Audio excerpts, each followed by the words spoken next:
Hello. Hello, this is Hilary from Acquafortis Astrology. I'm really sorry I couldn't make it live.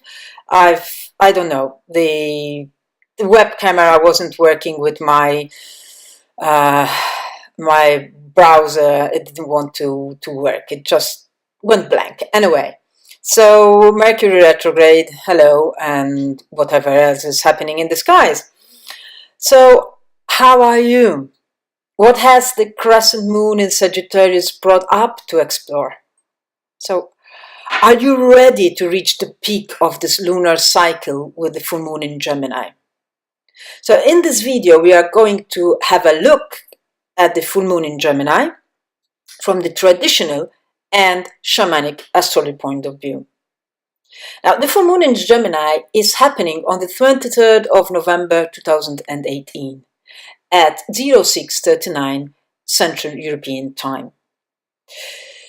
We started this lunation with the crescent moon in Sagittarius, with a call for faith, with the moon being embraced by Jupiter freshly in Sagittarius.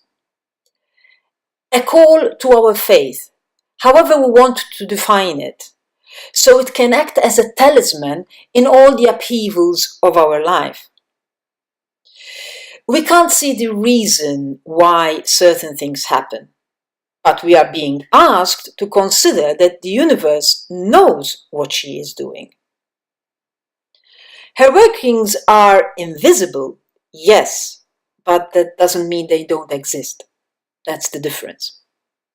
So this full moon in Gemini is emphasizing again this image that the universe works in mysterious ways. Let us break this in little parts so that we can understand better. So, the landlord of the moon in Gemini is Mercury, who just now is in Sagittarius, invisible, under the beams of the sun, and going backwards. He's retrograde, right? So when a planet is under the embrace of the sun, the actions of the planet become hidden to us. And when a planet goes backwards, retrograde, the planet is jumping up and down for attention. So we have Mercury, ruler of this full moon, asking us for our undivided attention to things that are hidden to our analytical mind, and that we need to look at things in a different way. And just to highlight it even more, the sense of unseen, the landlord of the sun in Sagittarius is Jupiter, who is utterly squeezed by the embrace of the sun, and there is no way we will be able to see what Jupiter is up to. So if Mercury is how we think, communicate, and gather information, Jupiter is the way we give meaning to that information. Jupiter is the way we create stories that help us give a sense to our life. So just imagine that the universe has taken a fluorescent highlighter, the most fluorescent of them all, and is writing all over the place. Have faith. Even if you can't see a fig, just have faith. I know what I'm doing. So this full moon in Gemini is housed by the lunar mansion called Al-Ha'a, the white spot. And it is linked to 3 small stars in the head of the constellation of Orion that have the nature of Mars and Mercury. Now, the key words for the lunar mansions are universal body, flavor, intellectual activity, health, goodwill, and safety. Now, the image of this lunar mansion is that of a head without a body.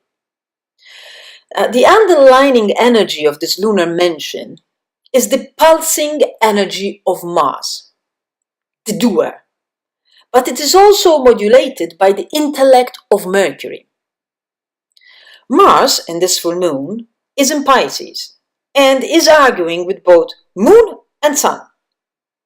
Mars is also debating with Mercury and Jupiter in Sagittarius, the 2 landlords of the moon and the sun, respectively, which are both completely hidden by the sun.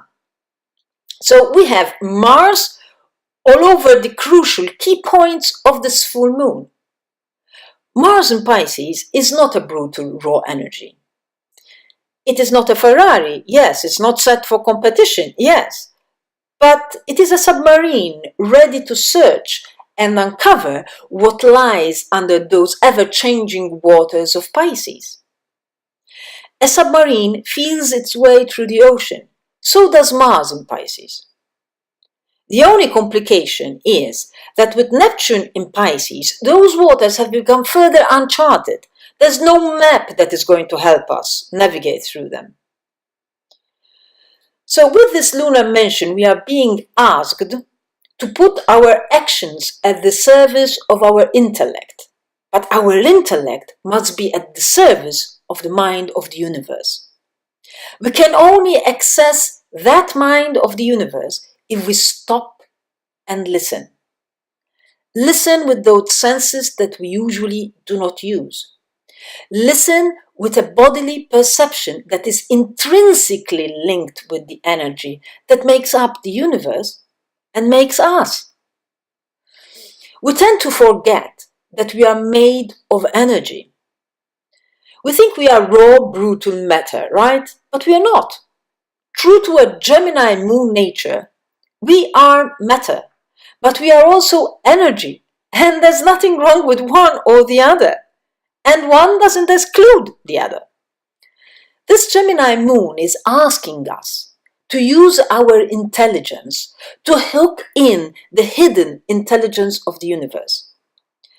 Action needs to come from the hidden world, from the hidden script and the coding of the universe. It is the holding of two seemingly separate and completely opposite concepts in the same breath. This full moon in Gemini is asking, how are you going to implement your faith in everyday living? How are you going to let your faith in the universal mind guide you in your daily decisions and actions? How are you going to interpret the story of your life with respect to a universe that is lovingly guiding you? So should you need any guidance of how to navigate these energies, I'm available for private consultations. So I'm wishing you a blessed full moon in Gemini. Maybe we able to listen to the universe whispering to us and guiding us lovingly in our everyday living, so we may reach our full dualistic potential. And before you go, please remember to let me know what you think, thumbs up, share, subscribe to my page, and be sure to click on the notifications so you always know when I have posted something new. So, bye for now and good luck. Bye-bye.